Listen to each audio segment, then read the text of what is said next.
रूहानी उस्ताद चैनल के नाज़रीन, अस्सलामु अलैकुम वरहमतुल्लाहि वबरकातुहू। नहमदुहु व नुसल्ली व नुसल्लिम अला रसूलिहिल करीम, अम्मा बअद।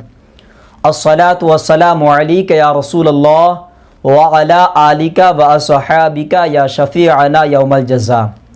रूहानी उस्ताद यूट्यूब चैनल पे आपका बहुत बहुत खुशामदीद कहते हैं। मैं उमर फ़ारूक अज़हरी। दोस्तों, आज की वीडियो में हम जानेंगे कि सूरह मुज़्ज़म्मिल शरीफ की ज़कात बामुअक्किल किस तरीक़े से अदा करते हैं। ये जो मैं तरीक़ा आपकी खिदमत में पेश करने वाला हूँ, ये एक नायाब और मुजर्रब अमल है। अगर आप चाहते हैं कि सूरह मुज़्ज़म्मिल शरीफ के ज़रिए से जिन्नात या मुअक्किल को ताबे करें तो इस वीडियो को एंड तक ज़रूर देखिएगा। मेरे प्यारे नाज़रीन, जो मैं अमल आपकी खिदमत में पेश करने वाला हूँ, इस अमल को करने से पहले कुछ ज़रूरी बातें हैं जो आपको समझना बहुत ही ज़रूरी है। अगर आपने ये सारी शराइत को नहीं समझा तो हो सकता है अमल में नाकामी के अलावा इस अमल में रिजाअत का शिकार हो सकते हैं। बहुत सारे ऐसे हमारे भाई हैं जो सूरह मुज़्ज़म्मिल शरीफ का अमल तो किए हैं, लेकिन कामयाबी मिलने के बजाय बहुत बड़ा रुजाअत का शिकार हो चुके हैं। या फिर कुछ ऐसे भी हजरात हैं जो सूरह मुज़्ज़म्मिल शरीफ का अमल करने के बाद दिमागी तौर से पागल हो चुके हैं। लिहाजा अगर आप इस अमल को करना चाहते हैं तो सारी बातों को अच्छे से समझ लें, फिर आप इस वीडियो को देखने के बाद कर सकते हैं। मेरे प्यारे नाज़रीन, सबसे पहली चीज़ ये है कि इस अमल को 20 साल से कम कोई भी लड़का या लड़की ना करें। दूसरी चीज़ ये है कि ख़वातीन इस अमल के लिए बिल्कुल ना सोचें, क्योंकि इस अमल में लगातार 40 दिन पढ़ाई करना होगा और आप 40 दिन की पढ़ाई नहीं कर सकती हैं। बीच में आपको नापाकी का सामना करना पड़ता है। हाँ, वो औरतें कर सकती है इस्तिखारा करने के बाद जिनका पीरियड बंद हो चुका हो। बाकी इस अमल को वो हजरात ना करें जिनके दिल में बहुत ज़्यादा डर खौफ रहता है, क्योंकि इस अमल में आपको डराया धमकाया जा सकता है। अमल को बातिल करने के लिए, अमल को ख़त्म करने के लिए इस सूरह मुज़्ज़म्मिल शरीफ का जो जिन्नात है वो तरह तरह से कोशिश करेगा कि आप इस अमल को तर्क कर दें, इस अमल को छोड़ दें। उसमें काफ़ी वक्त में बाज़ औक़ात शेर की शक्ल में आना या फिर सांप बनकर आना, या फिर आपको इस तरीक़े से कोई आदमी आकर कहना कि इस अमल को छोड़ दो, नहीं तो तुम्हें हम कत्ल कर देंगे, वगैरह वगैरह। ये सारी चीज़ें दौरान अमल होता है, लेकिन ऐसा नहीं है कि आमिल को नुकसान पहुंचा पाए। अगर जब आप इस अमल में हिसार के दरमियान अमल पढ़ते हैं तो कोई भी अरवाह आपको नुकसान नहीं पहुंचा सकता। अब जो ज़रूरी बात यह है कि इस अमल को अगर आप करना चाहते हैं तो इसके लिए ज़रूरी है कि आप मुकम्मल तरीक़े से परहेज़ जलाली जमाली व तर्क हैवानात करें। बहुत सारे भाई हमारे ऐसे हैं जो हमसे अक्सर पूछते रहते हैं कि हम जलाली और जमाली और तर्क हैवानात में किन चीज़ को समझें, क्योंकि हम जब किताब में पढ़ते हैं तो उसमें बहुत सारी चीज़ों का जिक्र होता है जो एक आम इंसान के लिए या हम जैसे आदमी के लिए वो सारी परहेज़ करना मुश्किल है। तो मैं आपको वाज़ेह कर दूं, इसके लिए ज़रूरी है गोश्त, मछली, प्याज, लहसुन, दूध, दही, किसी भी तरह की गोश्त नहीं खा सकते हैं। कोई भी मछली आप इस्तेमाल नहीं कर सकते हैं। कच्चा प्याज या पका हुआ प्याज या लहसुन, अदरक आप इस्तेमाल ना करें। और एक चीज़ याद रखें, जिन फ्रूट्स में मक्खियाँ बैठती है उन फ्रूट्स को इस्तेमाल नहीं कर सकते हैं। वो दवाई आप इस्तेमाल नहीं कर सकते हैं जिसमें अल्कोहल होता है, जैसा होम्योपैथिक की दवाई है।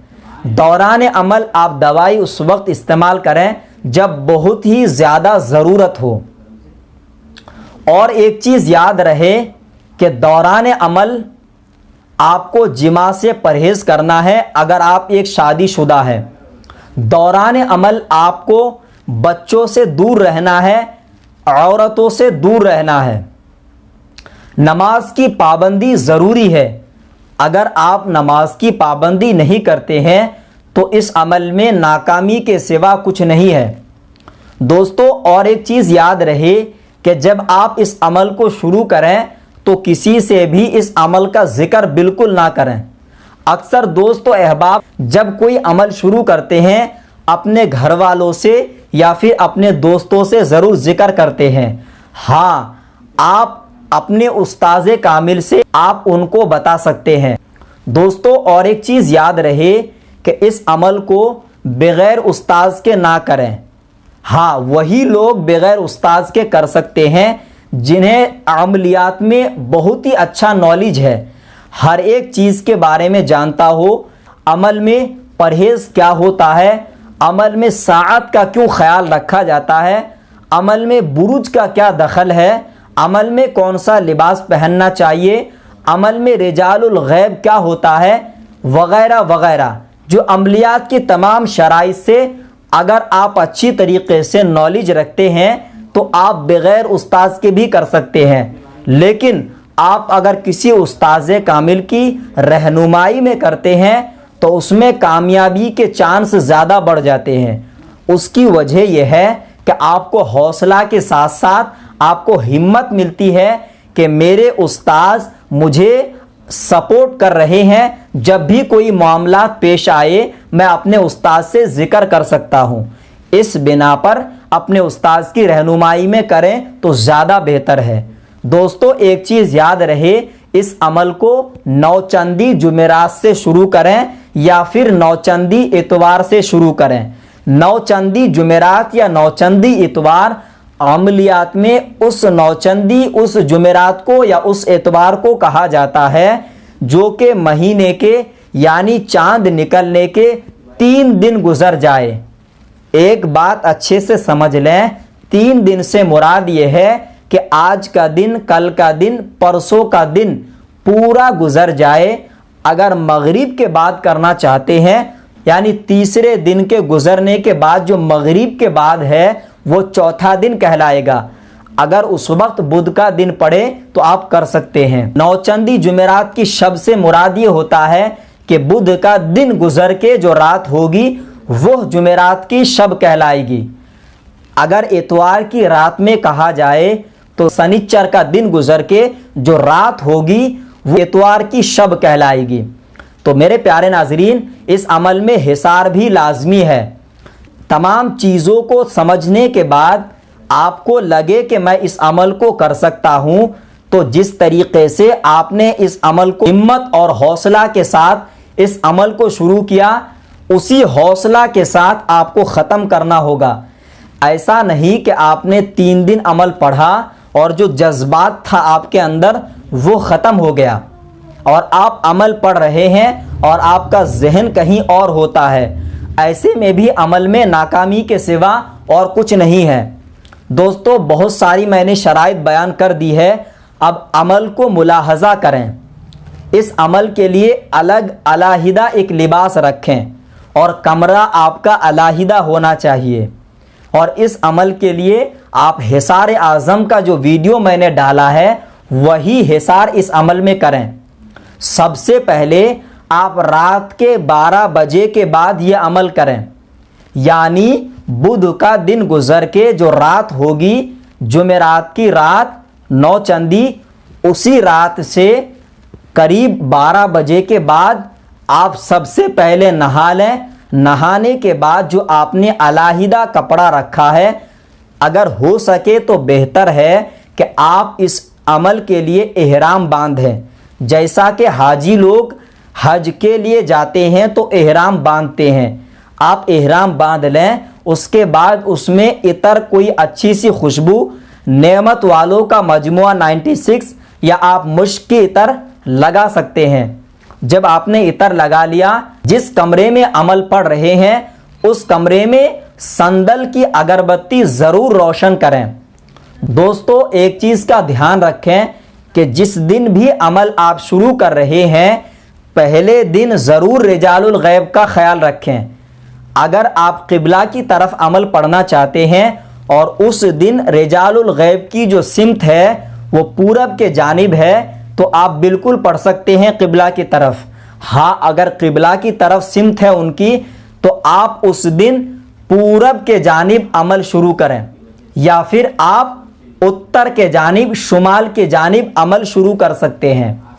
मेरे प्यारे नाजरीन, सबसे पहले अमल की जगह में अपना हिसार कर लें। हिसार करने के लिए जो कच्ची ज़मीन अगर आपके घर में है तो चाकू के ज़रिए से हिसार करें। अगर पक्की ज़मीन है तो पाउडर में या चौक या फिर परमानेंट मार्कर में दम करके दायरा बना लें। यह दायरा आपको रोज़ाना अलग अलग बनाना है। ऐसा नहीं है कि आपने पहले रोज़ तैयार कर लिया तो हर रोज़ उसी हिसार में बैठें। और हिसार को तोड़ना ज़रूरी नहीं है, बग़ैर तोड़े हिसार से जब अमल ख़त्म हो जाए बाहर आ सकते हैं। अब आपको सबसे पहले दुरूद इब्राहीम 11 मरतबा पढ़ना है। अगर आपको दुरूद इब्राहीम याद नहीं है तो कोई भी दरूद पढ़ सकते हैं। फिर उसके बाद सूरह मुज़्ज़म्मिल शरीफ को अच्छे से ज़ुबानी याद कर लेना है। अगर आपके ज़ुबानी याद नहीं है तो आप देख कर भी पढ़ सकते हैं, लेकिन देख के पढ़ने में और ज़ुबानी में बहुत ज़्यादा अंतर है, बहुत ज़्यादा फ़र्क है। उसकी वजह यह है कि कोई भी बंदा जब ज़ुबानी अमल पढ़ता है तो उसमें ज़्यादा खिलवत, ज़्यादा यकसुई होती है, और अगर देख के पढ़ते हैं तो पढ़ाई की तरफ ध्यान होता है, अमल में जो तवज्जो होनी चाहिए वो ख़त्म हो जाती है या कम हो जाता है। तो लिहाजा आप सबसे पहले सूरह मुज़्ज़म्मिल को अच्छे से याद कर लें। सूरह मुज़्ज़म्मिल शरीफ आपको 40 मरतबा पढ़ना होगा। ये अमल जब 40 मरतबा आपने पढ़ लिया सूरह मुज़्ज़म्मिल, फिर से आपको दुरूद इब्राहीम या कोई भी दरूद 11 मरतबा पढ़ना है। रोज़ाना ये अमल आपको एक ही वक्त में करना है। वक्त की पाबंदी ज़रूरी है। मेरे प्यारे नाज़रीन, अमल के दौरान आपको कोई डिस्टर्ब ना करे। हो सके तो इस अमल के लिए आप कोई रेंट पे या किराए पे मकान भी ले सकते हैं जो इत्मीनान और सुकून के साथ करें, या अगर घर में आपके ऐसा कमरा है जिसमें कोई डिस्टर्ब नहीं करता है तो आप इस अमल को कर सकते हैं। अगर आपके पास कोई वीराने में जगह भी मौजूद है तो वहाँ भी करें। हाँ, एक चीज़ याद रहे कि जब आप अमल पढ़ रहे हैं तो उस दौरान अगर कोई डराने, धमकाने या अमल को ख़त्म करने की कोशिश करे तो आप बिल्कुल ना डरें, क्योंकि ये एक ख्वाब की शक्ल है जो आपकी आँख खुलते ही ख्वाब ख़त्म हो जाता है। वैसे ही जब तक आप हिसार के अंदर है, कोई भी अरवाह, चाहे जिन्नात या मुवक्किल, आपको तकलीफ़ नहीं पहुंचा सकता। आखिर में जब आपके 40 दिन पूरे हो जाए तो बशक्ल सूरत, अच्छी सूरत में वो जिन्नात आपकी खिदमत में हाजिर होगा और आपको सलाम अर्ज़ करेगा। जब आपकी तादाद मुकम्मल हो जाए तभी आप बात करें। फिर आप सलाम का जवाब देने के बाद उनसे अपनी जो है हाजत बयान करें कि मैं दुनियावी कामों में तुमसे मदद चाहता हूँ, क्या तुम मेरी मदद करोगे एक दोस्त बनकर। जब आप इस तरीके से बातें रखेंगे, हो सकता है वो जिन्नात कुछ शराइत बयान करें, आप उनकी शराइत को समझ लें। अगर उस शराइत को मंजूर करने की है तो आप मंजूर करें और उसे रुखसत करें, और रुखसत करने से पहले आप उनसे ये पूछ लें कि आपको बुलाने का क्या तरीक़ा है। फिर आपको वो बुलाने का तरीक़ा बता देंगे। फिर बाद में जब भी ज़रूरत पड़ेगी, ज़रूरत के हिसाब से आप उन्हें बुला सकते हैं। मेरे प्यारे नाज़रीन, एक बात याद रखें, अगर 40 दिन में कामयाबी नहीं मिलती है तो अमल को बंद ना करें। ये सारे अमलियात में 120 दिन मैक्सिमम जो है मुद्दत होती है, लिहाजा 120 दिन तक ज़रूर करें और अपने उस्ताद की रहनुमाई में ज़रूर करें।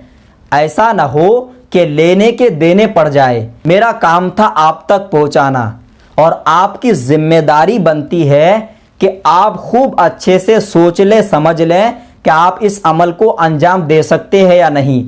अगर दे सकते हैं तभी आप ये अमल शुरू करें, वरना नुकसान के अलावा कुछ नहीं। दोस्तों, ये वीडियो बनाने का मकसद ये नहीं है कि हम ये सारे अमलियात जो बुजुर्गान दीन का पोशीदा अमलियात है मैं आम करना चाहता हूँ। मैं ये चाहता हूँ कि कुछ ऐसे भी हजरात हैं जो लोगों की खिदमत करना चाहता है, मैं उन्हीं के लिए ये वीडियो डाल रहा हूँ ताकि वो खुद से फ़ायदा उठाएं और लोगों को फैज़ पहुँचाएँ। ये अमल करने से पहले आप इस्तिखारा लाजमी कर लें, इस्तिखारा में इजाज़त मिलने पर ही अमल करें। मेरे प्यारे नाज़रीन, मैं उम्मीद करता हूँ कि ये अमल पिछले अमाल की तरह ये अमल भी आपको पसंद आया है। वीडियो को लाइक करके आगे अपने दोस्तों तक ज़रूर शेयर करें। आपने हमारे चैनल को सब्सक्राइब नहीं किया है तो इसी वीडियो के नीचे रेड कलर के बटन को दबाकर सब्सक्राइब करके बेल के आइकन पर लाजमी क्लिक करें। दोस्तों, अगर आपका कोई सवाल या सुझाव हो तो हमें कमेंट बॉक्स में ज़रूर बता सकते हैं। अब अपने दोस्त उमर फारूक अजहरी को दे इजाज़त। अब अगले किसी नए वीडियो के साथ मिलेंगे इंशाअल्लाह अज़्ज़ा वजल। तब तक के लिए खुदा हाफिज़, फ़ी अमानिल्लाह।